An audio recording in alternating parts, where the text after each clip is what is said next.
Hey everyone, welcome back to another video, and you already know by this video's title that Dudley Dursley is back for his third year at Hogwarts. The last 2 years have been a crazy whirlwind for Harry Potter's cousin since he found out he was a wizard. He's now a year older. I've inserted him into the Prisoner of Azkaban story, and we're going to see what happens this time round. If you haven't watched Dudley's first and second year videos, then please do so by clicking the links in the description below, then come back to this one. If you have watched them, then don't go anywhere, because Dudley Dursley and the Prisoner of Azkaban happens now. Enjoy.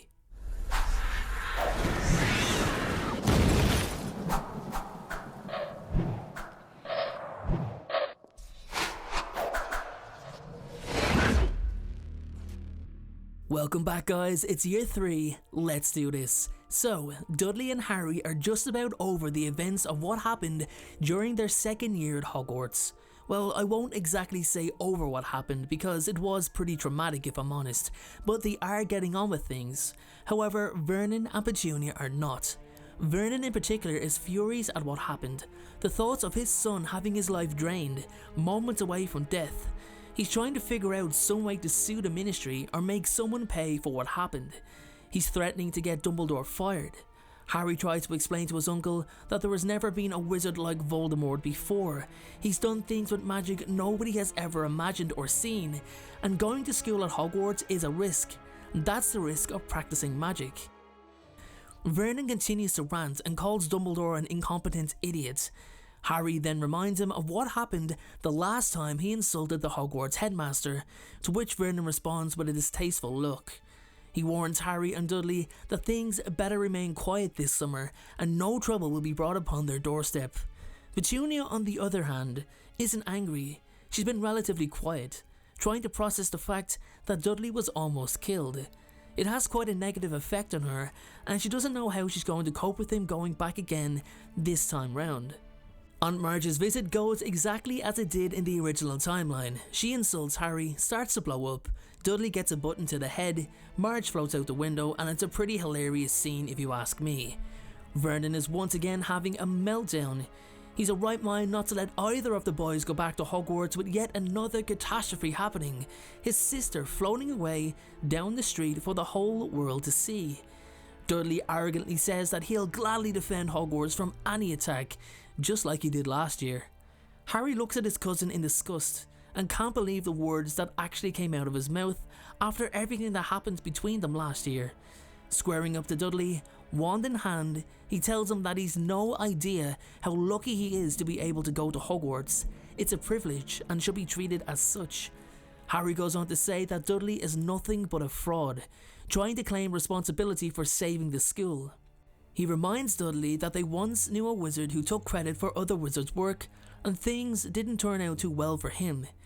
Dudley quickly backs down, realising that Harry did have a point about what happens to Lockhart, but still, Dudley was a victim of Voldemort in his eyes, and he survived.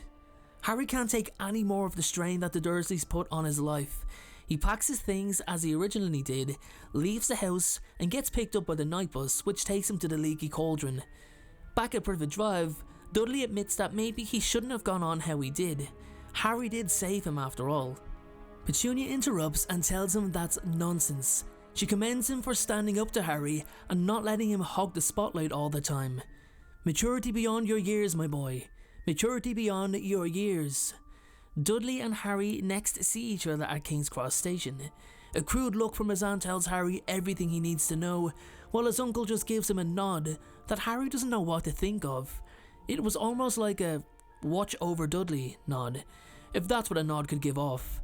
I think Vernon could have played up to his wife's view of things just to keep her happy and show support, but deep down, he knew that Harry would still make sure Dudley was okay. On the train, Dudley finds some of his friends who visit Harry's compartment. His cousin makes a smart remark about being the one to save Harry once again, to which Harry replies, "You can't really do much when you're half dead at the bottom of a chamber, can you? I wonder where you'll end up this year." Harry is furious that Dudley would come and taunt him, especially after their last encounter. Hermione tells Harry that was really mean, to which Harry replies that he deserved it. "That's the difference. He's mean. You're not," she said. The dementors then board the train as they did in the original scene, which is quite a daunting moment, and Dudley turns pale at the thought of the creatures coming into his own cabin. He's terrified, as self-preservation has always been his priority over anything. At Hogwarts, Dudley once again exaggerates the situation as he confirms Draco's lie that Harry fainted, shouting loud enough for everyone to hear. "You're right. Draco was right. I seen Harry faint. I seen it myself," he says. "Don't you speak to me," Draco lashes out. "You're still a filthy mudblood." Dudley sits down, realising he'll never be taken seriously by Malfoy or any of the other Slytherins. With news of Sirius Black's escape from Azkaban, Dudley makes cruel jibes towards Harry, especially as Black was believed to be a close associate of Voldemort's. He'd feign concern for his own parents if Black was to ever roam free in the wizarding world, which angers Harry even more because he knows that Dudley knows how much of a sensitive topic Harry's parents is. During the Care for Magical Creatures lesson, Draco encourages Dudley not to let Harry steal the spotlight yet again, and Dudley volunteers with Buckbeak. Everything goes as it should. Dudley gets the flight of his life with a hippogriff. This prompts Draco to want to experience the same flight Dudley had, and as seen in the original timeline, he gets a nasty scratch from the hippogriff. Dudley rubs it in when he's able to go to Hogsmeade Village, and Harry can't, especially as they live under the same household, with his parents signing his consent form and not Harry's. Professor McGonagall hears this information and asks Harry if it's true, that the Dursleys wouldn't sign his consent form. When he tells her it is, McGonagall hesitates for a moment, considering whether to permit Harry to go anyway, but chooses not to bend the rules despite the situation being so unfair on the boy. Even though Dudley was a bully, he still showed signs of him actually being somewhat decent. He liked the Hippogriff Buckbeak and was quite upset when he heard the news of the creature's impending execution. It makes him realise that Draco Malfoy was mean to the core, whereas Dudley just wanted to be liked and praised even if it meant being mean. On the last day of Buckbeak's life, Dudley follows Harry, Ron and Hermione to Hagrid's hut where the execution is taking place. He's present when Scabbers bites Ron and runs off. He watches as the large dog drags Ron down the hole under the willow tree. As Harry and Hermione are both caught up in the tree's branches, Dudley runs for the opening and gets through, before Harry and Hermione shortly follow. When it's apparent that Sirius Black is actually the black dog, Dudley cowers in fear and hides at the back of the trio, obviously to be the last in the firing line should the crazed killer decide to continue his killing spree from 12 years ago. As the truth is actually revealed that Sirius was actually innocent of his crimes, everyone makes their way back through the passageway to turn Wormtail in. Dudley witnesses Remus's transformation into a werewolf and Peter Pettigrew escape in his rat form. Dudley then tries to run but gets struck by the willow tree. Harry, feeling responsible for him, would help him up and receive an assist from Sirius. It's only then that the Dementors attack, and the Dursley boy is far too inexperienced to defend himself from the dark creatures. Harry is completely overrun and notices that it's Dudley's soul that's moments from being absorbed and not the soul of Sirius. The three are saved by the mysterious person from the other side of the lake, and Dudley narrowly escapes with his life. He was almost subject to the Dementor's kiss. The events of what happened really was an eye-opener for Dudley. He realised just how close he'd come to being seriously hurt, even more so than last year. He also realised what his cousin had lost, but Dudley's self-serving nature still outweighed any compassion he may have begun to feel for Harry. That's 2 years in a row that Dudley and his cousin had come seriously close to losing their lives.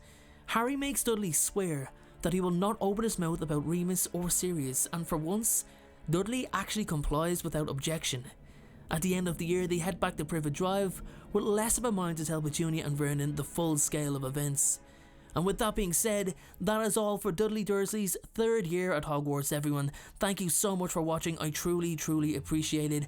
Look out for year 4, Dudley Dursley and the Goblet of Fire, coming in the next couple of days. Thank you very much again for watching, have a great day, and I'll see you all in the next video. Thank you so much for watching, I truly appreciate your support.